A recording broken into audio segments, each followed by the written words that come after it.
Good evening, sinners. I'm finally back. Have you missed me? Welcome to the 6th episode of Sinister Tales. Tonight I'm going to read you a story called Room Sitting by Christopher Maxim. It's about a man who got a job offer he couldn't refuse, but probably should have. If you enjoy tonight's tale, check out the description of this episode to find more information on Christopher and how to support his work. I'm always in pursuit of good creepy stories, so if you have a favorite creepypasta, short horror story, or other sinister tale you would like me to read, please send them to mysinistertale@gmail.com. Maybe you have even written something yourself that you would like me to share with everyone. Don't hesitate to send it to me. You can find my email and also a link to my Instagram in the description of this episode. And now, relax, take a deep breath, and enjoy this sinister tale.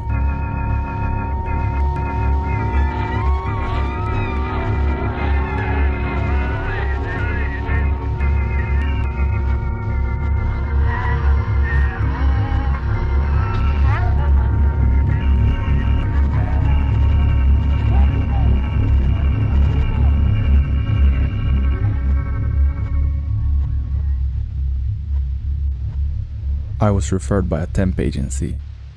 I had no idea who I would be working for, or what the job would entail. I only knew that the pay was good.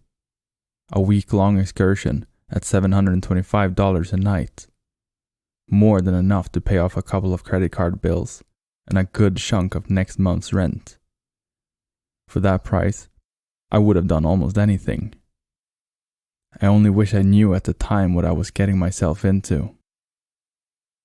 When I arrived at the address, I was surprised. It was a large facility at the end of a dirt road in the woods, 2 towns over. The large sign outside read Synthetic Corp. It was a plain, white, 3-story building, void of identifying markings. Its appearance gave me no clues to its purpose. Its location was even more baffling. Going off of the name alone, I had to assume it was some sort of biotech company. I was probably needed to clean up radioactive waste, or something to that end. For what they were paying me, I would happily risk my health. Upon entering the building and meeting with the receptionist, I was directed to room 371 on the 2nd floor, where I would wait for Al, my new boss. It was your standard office setting, albeit more quaint than usual. Red carpet, white walls, and no windows. Only 6 desks in 3 rows of 2. Each with their own computer. At the back of the room was a large wall covered by a one-way mirror, an opening with steps on either side of it. Inside was a single chair, desk, and landline phone. Probably a place for supervisors to oversee productivity. Other than that, the room harbored no points of interest, unless you fancied the waste bin and fern in the corner. An older gentleman opened the door to the room and came over to shake my hand, introducing himself as Al. He seemed to be in a rush, wasting no time in describing the task at hand. I was to stay in that very room from 8 p.m. until 6 a.m. the following day, every night for a week. He left me his cell number and a laminated list of rules to be followed. He told me he could not overstate enough the importance of following each and every one exactly as they were outlined. Once he was sure I understood the gravity of the situation, he left me to my first shift in peace, closing the door behind him. That was it? Really? Just stay in the room for 10 hours a night? I had no clue as to why I was being paid over $5,000 to room sit, but I learned some time ago to never look a gift horse in the mouth. I simply sat down in the overseer's room with a smile on my face and went over the list of rules. There were 10 in total, all of which left me more than a little confused. 1. Once 8 rolls around, lock the door, and do not leave the room for any reason until 6. Plan your bathroom usage and meal periods accordingly. No food or drink items within the room. 2. Do not use Hank's computer. It's the closest to the exit. No one is ever to touch it, under any circumstances. Not even Hank. 3. If the phone rings, answer it, but do not talk.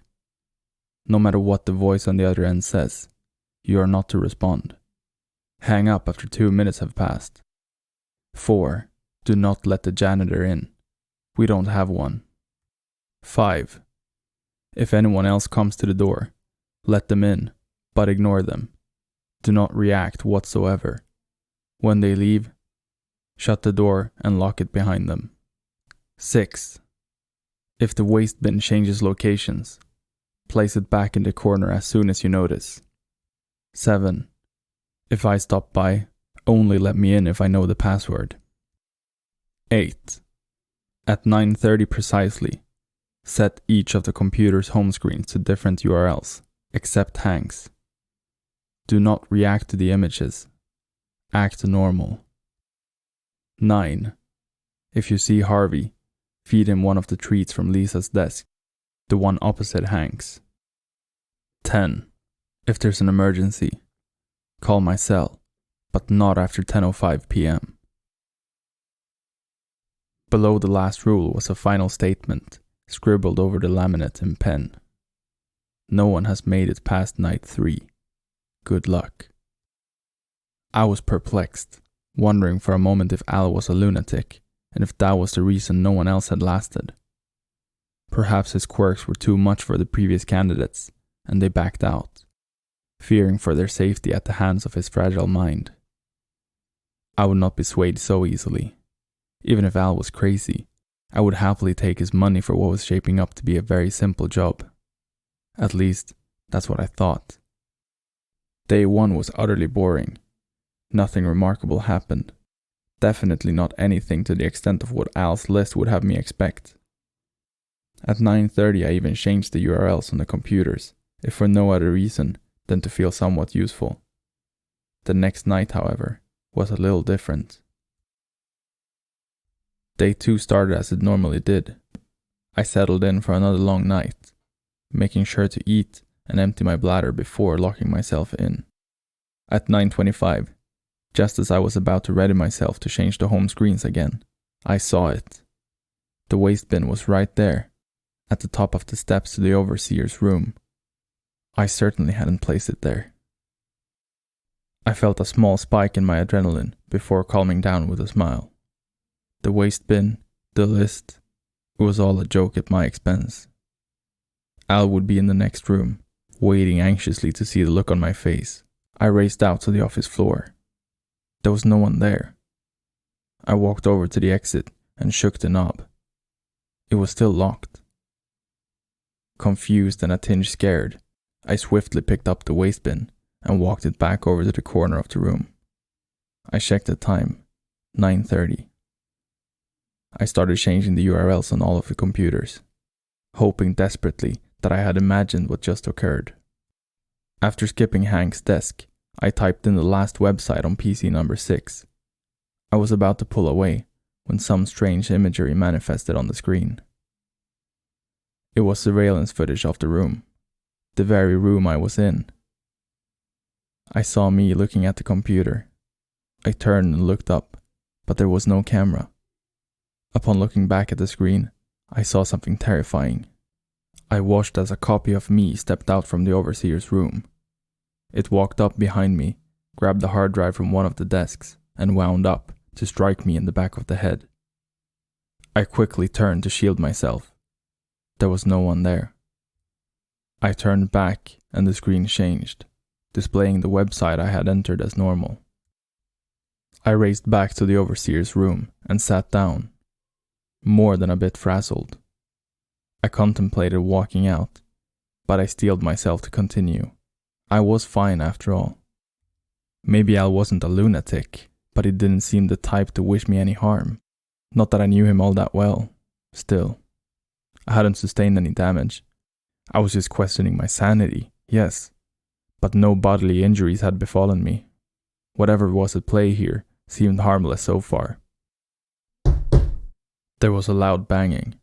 Having just had the most horrifying experience of my life, I nearly jumped out of my skin. A voice then penetrated the door. It's the janitor, just here to clean up. Can you open the door? I recalled rule number 4 and denied him entry. You did a good thing not letting him in. You followed the rule. Now you're fine. So long as you follow the rules, you'll be safe. It's as simple as that. You can see this through. I jumped again. I really need to get in there and clean up. Open the door. I took a deep breath and peeled back my anxiety, successfully ignoring the janitor until he left. This was an accomplishment for me, and it actually felt pretty good.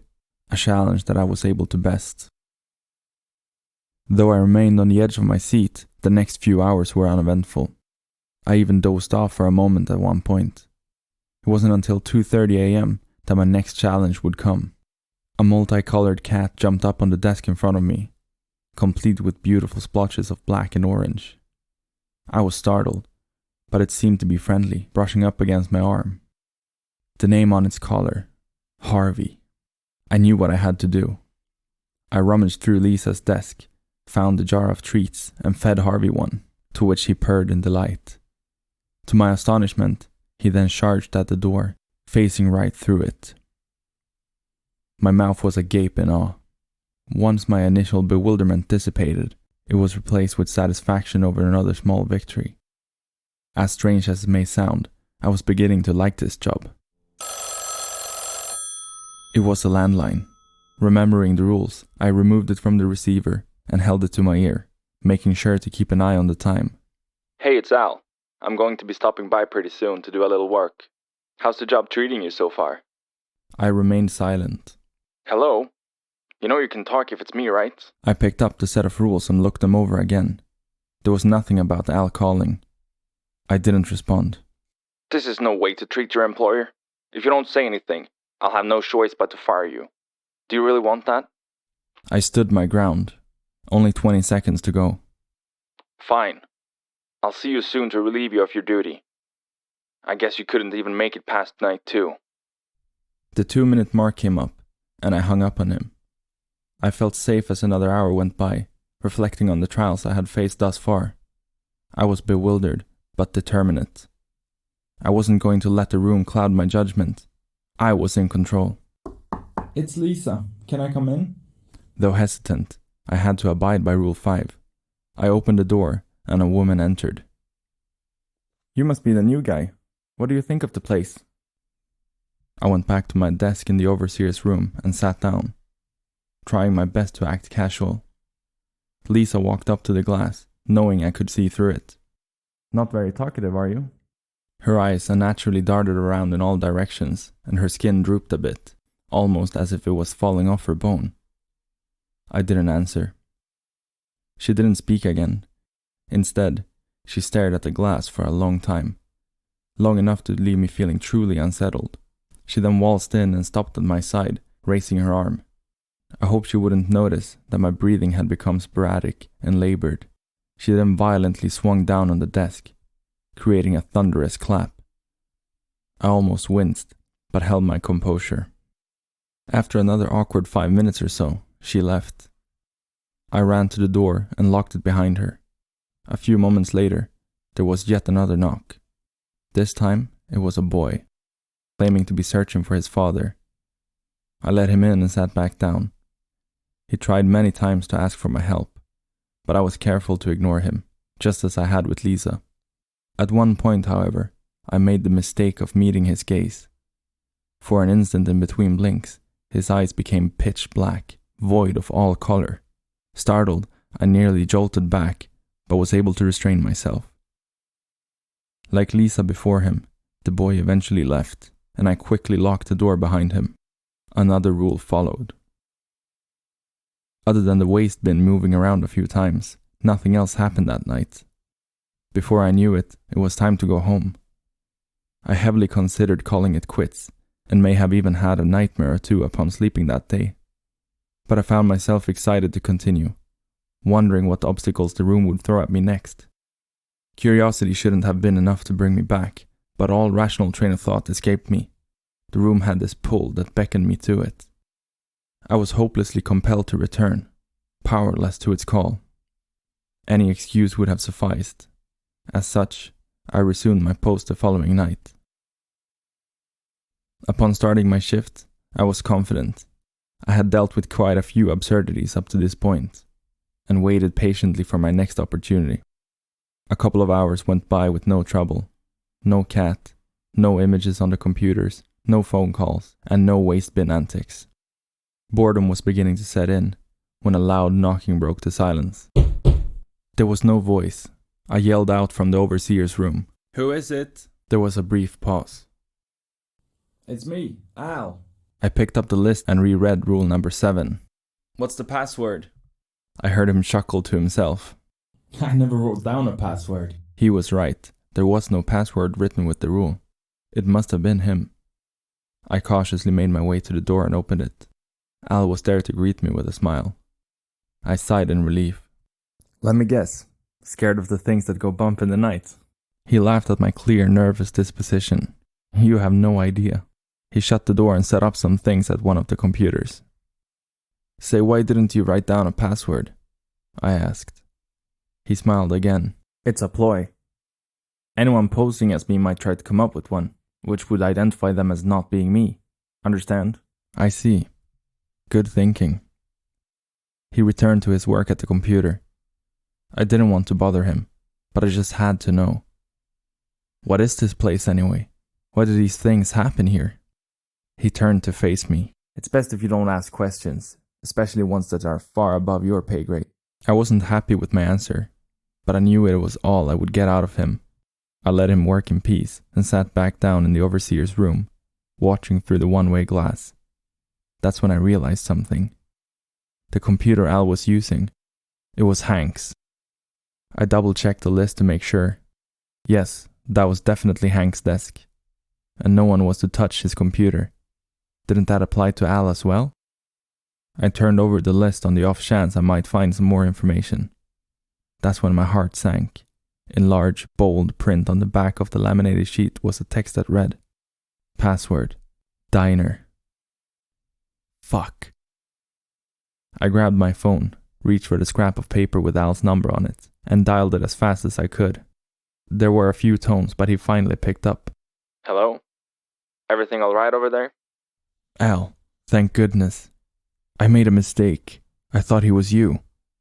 I let him in, and now he's on Hank's computer." He let out a long sigh of disappointment. I watched as Al's copy turned from his computer and then stood up. Listen very carefully. Do not act suspicious in any way. You should be fine if he doesn't suspect anything. If you try to leave or call anyone else, it will all be over. Understand? Yes, I understand. Al's copy began walking to the overseer's room. My heart was beating faster than it ever had before. I'll be there soon. Just don't panic. He hung up. I kept the phone to my ear as Al's copy approached, so as to pretend I was talking to my wife. "I told you, hun.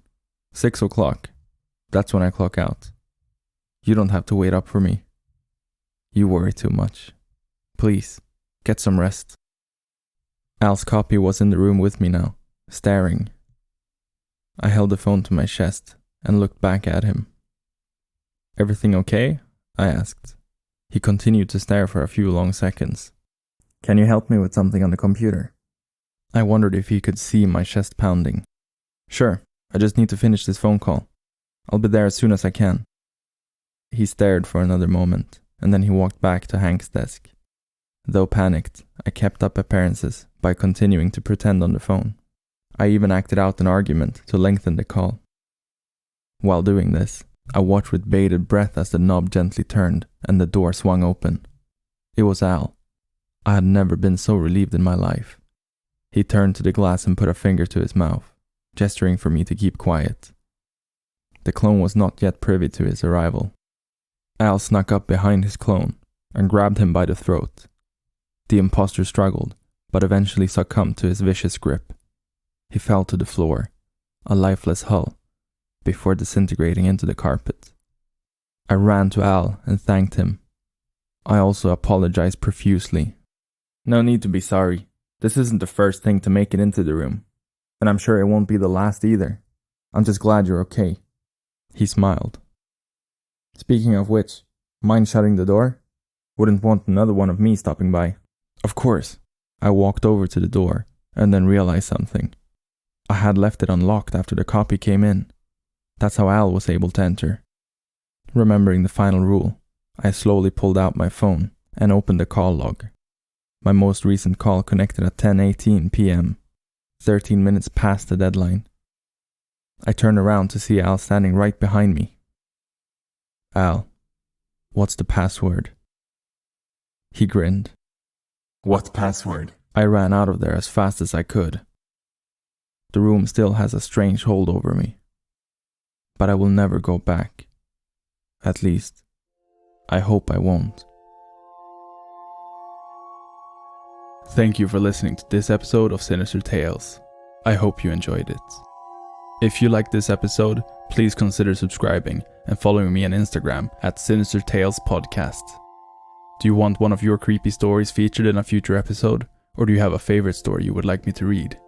Email me at mysinistertale@gmail.com. You can find all important links in the description of this episode. A special thanks to Christopher Maxim, who wrote tonight's tale. Take a look in the description to find more information about him, his stories, and how to support him. Good night, sinners.